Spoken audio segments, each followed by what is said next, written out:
I brought a pen which is red. তাহলে আমি একটি পেন কিনেছি যেটি লাল.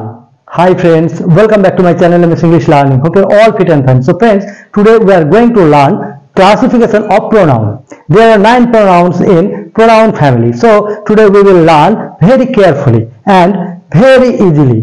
So before starting, those of you who have not subscribed to my channel yet must subscribe and stay on to get the next video fast on your mobile. And thanks a lot those who have already subscribed. So friends, if you like my video, then definitely like, comment and share. Then let's get started.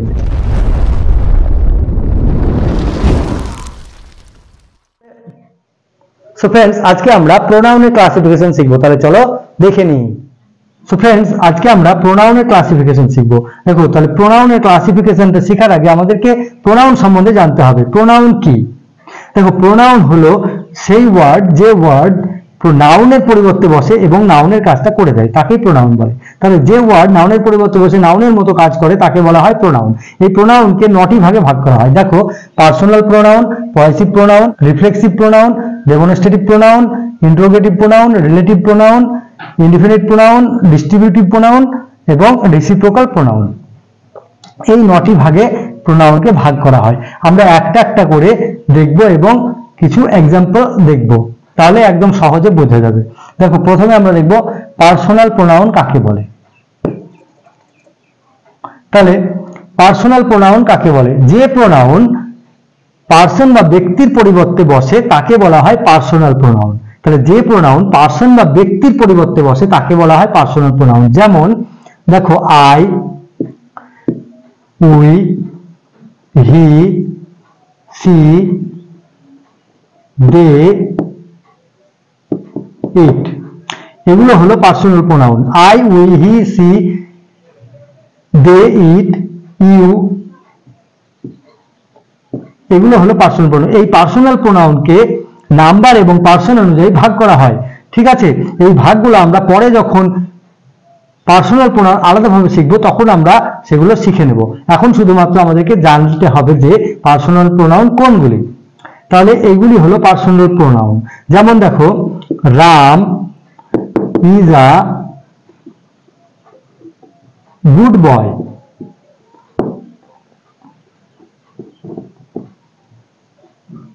Ram is a good boy. ঠিক আছে, তাহলে এবারে Ram person, তার পরিবর্তে বসছে কি হি. He is a student. তাহলে রামের পরিবর্তে কি বসছে? হি. তাহলে এটা হয়ে গেল পার্সোনাল প্রোনাউন, যেহেতু পার্সনের পরিবর্তে বসছে. ঠিক আছে, এরকম ভাবে এগুলো পার্সনের পরিবর্তে বসে, তাই এগুলো পার্সোনাল প্রোনাউন. এবারে আমরা দেখব পসেসিভ প্রোনাউন কাকে বলে. পসেসিভ প্রোনাউন যে প্রোনাউন কোনো কিছুর উপরে অধিকার বা সত্ত্ব বোঝায় তাকে বলা হয় পসেসিভ প্রোনাউন. কোনো কিছুর উপরে সত্ত্ব বা অধিকার বোঝায় যে প্রোনাউন দ্বারা তাকে বলা হয় পসেসিভ প্রোনাউন. যেমন mine, yours, hers, ours, theirs, mine, yours, hers, ours, theirs ইত্যাদি. এগুলো হলো পসেসিভ প্রোনাউন. এগুলো সেন্টেন্সের মধ্যে এইভাবে ব্যবহার হয়. দেখো, this pen is mine. This pen is mine. এই পেনটি আমার. তাহলে পেনটি কার? আমার. তাহলে পেনের উপরে আমার অধিকার বোঝাচ্ছে. ঠিক আছে, that house is yours. ওই বাড়িটি তোমাদের. তাহলে এখানে yours, এই বাড়িটি তোমার. তাহলে বাড়িটি তোমাদের, এখানে বাড়ির উপরে তোমাদের অধিকার বোঝাচ্ছে. তাহলে এটা হয়ে গেল পসেসিভ প্রোনাউন. তাহলে এই যে প্রোনাউন গুলো লিখলাম এগুলো সবই পসেসিভ প্রোনাউন. এইভাবে সেন্টেন্সে ইউজ হয়, কখনোই এরকম হবে না. দেখো, দিস ইজ মাই পেন. তাহলে এখানে দেখো, মাই কিন্তু প্রোনাউন হলো না, এটা হলো adjective. My pen, this is my pen, এটা হলো পসেসিভ অ্যাডজেক্টিভ. ঠিক আছে, কারণ দেখো নাউনের আগে যেটা বসে সেটা হলো অ্যাডজেক্টিভ, আর প্রোনাউন নিজেই একটা নাউনের পরিবর্তে বসে, তার জন্য yours হলো প্রোনাউন আর মাই হলো অ্যাডজেক্টিভ, এগুলোকে বলা হয় পজিটিভ অ্যাডজেক্টিভ। ঠিক আছে, এবারে আমরা দেখব রিফ্লেক্সিভ প্রোনাউন। ফ্রেন্ডস, এবারে আমরা রিফ্লেক্সিভ প্রোনাউনটা দেখি। দেখো, রিফ্লেক্সিভ প্রোনাউন হলো সেলফ যোগে গঠন করে যে প্রোনাউনগুলো তৈরি হয় তাকে বলা হয় রিফ্লেক্সিভ প্রোনাউন। যেমন myself, yourself, themselves. Themselves এখানে ভিইএস যোগ হবে। ঠিক আছে, myself, yourself, themselves, ourselves.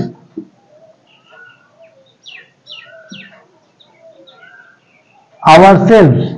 ঠিক আছে, হার,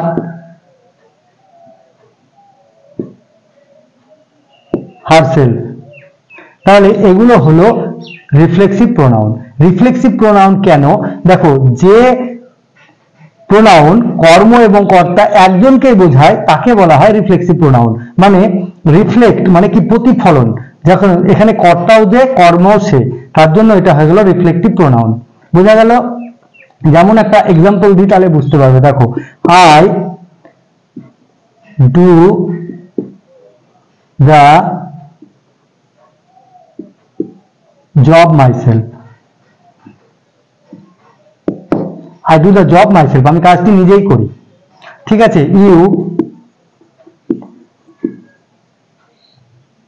you go to the market yourself, you go to the market yourself। এখানে দেখো, কর্তা এবং কর্ম একজনই, সেজন্য এটা হয়ে গেল রিফ্লেক্সিভ প্রোনাউন। আবার এই যে রিফ্লেক্সিভ প্রোনাউন যখন আমরা জোর দিয়ে বলি তখন কিন্তু এটা হয়ে যায় এমপ্যাথেটিক প্রোনাউন। যেমন আই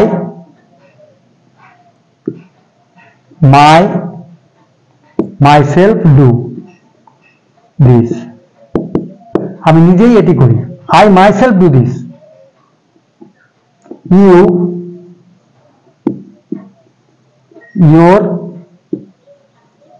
yourself go, তুমি নিজেই যাও। ঠিক আছে, you yourself go। তাহলে এখানে দেখো জোর দিয়ে বোঝানো হচ্ছে, তার জন্য এটা হয়ে গেল এমপ্যাথিক প্রোনাউন। বোঝা গেল? তাহলে রিফ্লেক্সিভ প্রোনাউন হলো এগুলো সেন্টেন্সের মধ্যে এইভাবে ইউজ হয়। এবারে আমরা দেখব ডেমনস্ট্রেটিভ প্রোনাউন। এবারে আমরা ডেমনস্ট্রেটিভ প্রোনাউন দেখব। দেখো, যে প্রোনাউন নাউনকে বিশেষভাবে দেখায় তাকে বলা হয় ডেমনস্ট্রেটিভ প্রোনাউন। যে প্রোনাউন নাউনকে বিশেষভাবে দেখায় তাকে বলা হয় ডেমনস্ট্রেটিভ প্রোনাউন। যেমন this, that, those, these,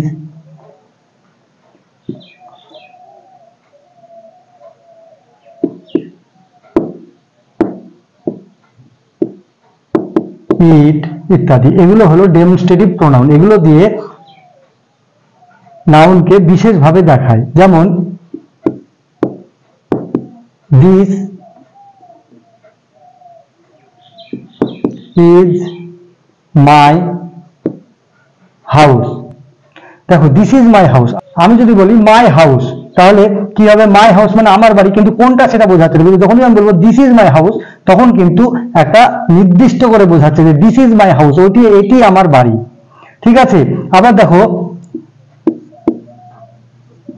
those are our dogs, those are our dogs। এবার দেখো, dogs our dogs যদি বলি তাহলে আমাদের কুকুর, কিন্তু কোনগুলো সেগুলো কিন্তু এখানে নির্দিষ্ট নয়। যখনই আমরা বলবো those are our dogs তখন ওইগুলি আমাদের কুকুর হবে। তখন এই যে doze হয়ে গেল একটা নির্দিষ্ট করে বোঝানো। ঠিক আছে, তাহলে এই doze ডেমনস্ট্রেটিভ প্রোনাউন, একে নাউনকে নির্দিষ্ট করে দিচ্ছে। ঠিক আছে, তাহলে ডেমনস্ট্রেটিভ প্রোনাউন আশা করি বোঝা গেল। এইগুলো হলো ডেমনস্ট্রেটিভ প্রোনাউন এবং সেন্টেন্সে এইভাবে আমরা ইউজ করি। এবারে আমরা দেখব ইন্টারোগেটিভ প্রোনাউন। তো বন্ধুরা, এবারে আমরা ইন্টারোগেটিভ প্রোনাউনটা দেখি। দেখো, ইন্টারোগেটিভ প্রোনাউন কোনগুলো? What, who, which, whom, what, which, whom, who ইত্যাদি। এগুলো হলো হুজ, এগুলো হলো ইন্টারোগেটিভ প্রোনাউন। তাহলে ইন্টারোগেটিভ প্রোনাউন কাকে বলে? যে প্রোনাউন প্রশ্ন করতে ব্যবহার করা হয় এবং বাক্যের শুরুতে বসে তাকে বলা হয় ইন্টারোগেটিভ প্রোনাউন। ঠিক আছে, যে প্রোনাউন প্রশ্ন করতে ব্যবহার করা হয় এবং বাক্যের শুরুতে বসে তাকে বলা হয় ইন্টারোগেটিভ প্রোনাউন। যেমন what, who, which, whom, whose এগুলো। যেমন what is your name, what is your name. তাহলে এখানে দেখো প্রশ্ন করা হচ্ছে এবং বাক্যের শুরুতে বসছে, তাই এটা হয়ে গেল interrogative pronoun. Which, which is your house, তোমার বাড়ি কোনটা? হুইচ, তাহলে হুইচ দিয়ে এখানে আমরা কোশ্চেন করছি, তাহলে এখানে এটা বাক্যের প্রথমে বসছে এবং প্রশ্ন করছে, তাই এটা হয়ে গেল ইন্টারোগেটিভ প্রোনাউন। তাহলে বোঝা গেল ইন্টারোগেটিভ প্রোনাউন সেন্টেন্সে এইভাবে ইউজ করা হয় এবং ইন্টারোগেটিভ প্রোনাউন গুলো এইগুলো।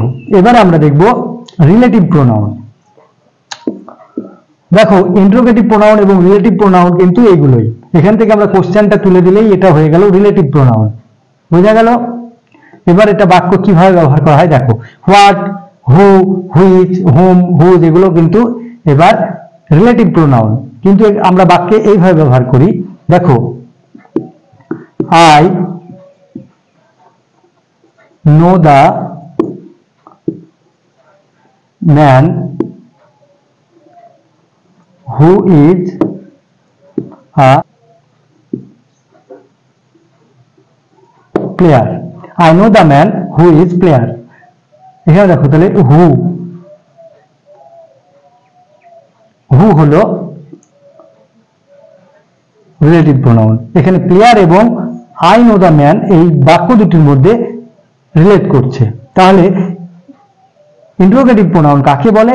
যে প্রোনাউন দুটি বাক্যের মধ্যে সম্পর্ক তৈরি করে বা রিলেশন তৈরি করে তাকে বলা হয় রিলেটিভ প্রোনাউন। বোঝা গেল? What, who, which, whom, whose এগুলো হলো রিলেটিভ প্রোনাউন। আমরা বাক্যে এইভাবে ব্যবহার করি, I know the man who is a player, I bought a pen which is red, I bought a pen আমি একটি পেন কিনেছি যেটি লাল। ঠিক আছে, which is red, তাহলে আমি একটি পেন কিনেছি যেটার রং লাল। বুঝা গেল? তাহলে হুইচ দিয়ে আমরা এখানে পেনের বর্ণনা দিচ্ছি। তাহলে এখানে দেখো হুইচ হচ্ছে একটা নন লিভিং থিংস এর ক্ষেত্রে ইউজ করা হয়, আর হু হচ্ছে লিভিং থিংস এর ক্ষেত্রে, মানে মানুষের ক্ষেত্রে বা কোনো লিভিং থিংস এর ক্ষেত্রে আমরা হু ব্যবহার করছি। বোঝা গেল? তাহলে হু এবং হুইচের ব্যবহারটা আশা করি বুঝে গেলে। তাহলে এইগুলো হলো রিলেটিভ প্রোনাউন, আর রিলেটিভ প্রোনাউন আমরা সেন্টেন্সে এইভাবে ইউজ করি। বোঝা গেল? এখান থেকে আমরা রিলেটিভ ব্যবহার করলাম, I know the man who is player, I bought a pen which is red. বোঝা গেল? এবারে আমরা দেখব ইনডিফিনিট প্রোনাউন। এবারে আমরা ইনডিফিনিট প্রোনাউনটা দেখি। দেখো যে প্রোনাউন কোনো অনির্দিষ্ট ব্যক্তি বস্তুকে বোঝায় তাকে বলা হয় ইনডিফিনিট প্রোনাউন। যে প্রোনাউন দ্বারা কোনো অনির্দিষ্ট ব্যক্তি বস্তুকে বোঝায় তাকে বলা হয় ইনডিফিনিট প্রোনাউন। যেমন দেখো only, some, any, one, some, body ইত্যাদি, এগুলো হলো ইনডিফিনিট প্রোনাউন। এগুলো কোনো নির্দিষ্ট ব্যক্তিকে বোঝায় না। ঠিক আছে, এগুলো অনির্দিষ্ট ব্যক্তি বা বস্তুকে বোঝায়। some, somebody comes to my house, somebody comes to my house, কে আসছে আমরা জানি না, তাহলে এখানে অনির্দিষ্ট করে বোঝানো হচ্ছে somebody comes to my house। ঠিক আছে, তাহলে somebody কেউ, কে আসছে, কেউ হয়তো একজন আসছে, somebody comes to my house। anybody,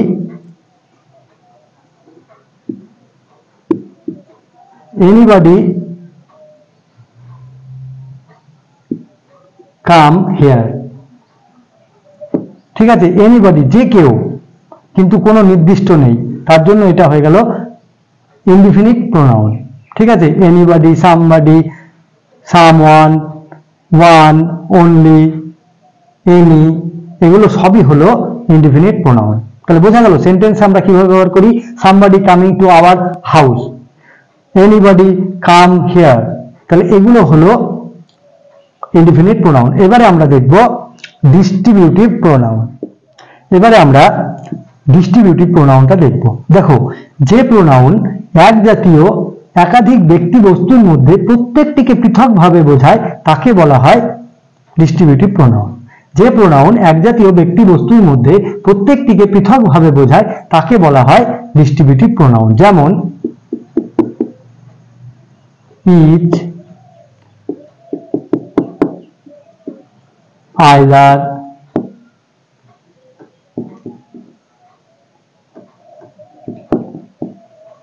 neither, এগুলো হলো distributive pronoun. Each, either, neither এগুলো ডিস্ট্রিবিউটিভ প্রোনাউন। যেমন দেখো example, each man has his own idea. Each man has his own idea, তাহলে প্রত্যেক মানুষের নিজস্ব অভিমত আছে, ঠিক আছে, মতামত আছে। তাহলে each man has his own idea. আবার দেখো, neither of them was present, তাদের মধ্যে কেউ উপস্থিত ছিল না। neither of them was present, neither of them was present, তাদের মধ্যে কেউ উপস্থিত ছিল না। তাহলে এখানে নির্দিষ্ট করে পৃথকভাবে বোঝাচ্ছে। দেখো, এক জাতীয় অনেকজনের মধ্যে একজনকে বোঝাচ্ছে, এটাই হলো distributive pronoun. Each, neither, either এগুলো সেন্টেন্সে এইভাবে ব্যবহার করা হয়। এবারে আমরা দেখব রেসিপ্রোকাল প্রোনাউন। রেসিপ্রোকাল প্রোনাউন কাকে বলে? যে প্রোনাউন একাধিক ব্যক্তি বস্তুর মধ্যে পারস্পরিক সম্পর্ক বুঝিয়ে দেয় তাকে বলা হয় রেসিপ্রোকাল প্রোনাউন। যে প্রোনাউন একাধিক ব্যক্তি বস্তুর মধ্যে পারস্পরিক সম্পর্ক বুঝিয়ে দেয় তাকে বলা হয় রেসিপ্রোকাল প্রোনাউন। যেমন each other, one another, each other, one another, এটা হলো রেসিপ্রোকাল প্রোনাউন। ঠিক আছে, each other একটি, one another একটি। এবার দেখো এগুলো কিভাবে আমরা সেন্টেন্সে ব্যবহার করি। villagers should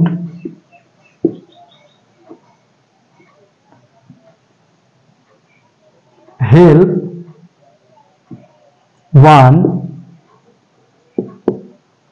another, villagers should help one another, গ্রামবাসীদের একে অপরকে সাহায্য করা উচিত। তাহলে one another মানে একে অপরকে, ঠিক আছে, villagers should help one another, গ্রামবাসীদের একে অপরকে সাহায্য করা উচিত। আবার দেখো each other কিভাবে ব্যবহার করা হয়। the two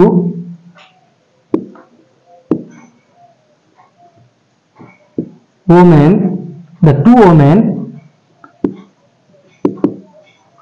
often fight each other, the two women often fight each other, দুটো মহিলা প্রায়ই মারামারি করে একে অপরের সঙ্গে। each other মানে একে অপরের সঙ্গে মারামারি করে, প্রায়। the two women often fight each other, একে অপরের সঙ্গে প্রায়ই মারামারি করে। তাহলে এখানে each other মানে পরস্পরের দুজনের মধ্যে, আর এখানে দেখো one another মানে একে অপরকে। ঠিক আছে, তাহলে সেন্টেন্সে আমরা রেসিপ্রোকাল প্রোনাউন গুলো এইভাবে ইউজ করি, আর রেসিপ্রোকাল প্রোনাউন হলো each other, one another। বুঝা গেল? সো फ्रेंड्स, আজকে আমরা প্রোনাউনের ক্লাসিফিকেশন শিখলাম। তোমরা এগুলো প্র্যাকটিস করবে, যত প্র্যাকটিস করবে তত শিখবে। ভালো থাকবে, সুস্থ থাকবে, দেখা হবে নেক্সট ভিডিওতে। টাটা।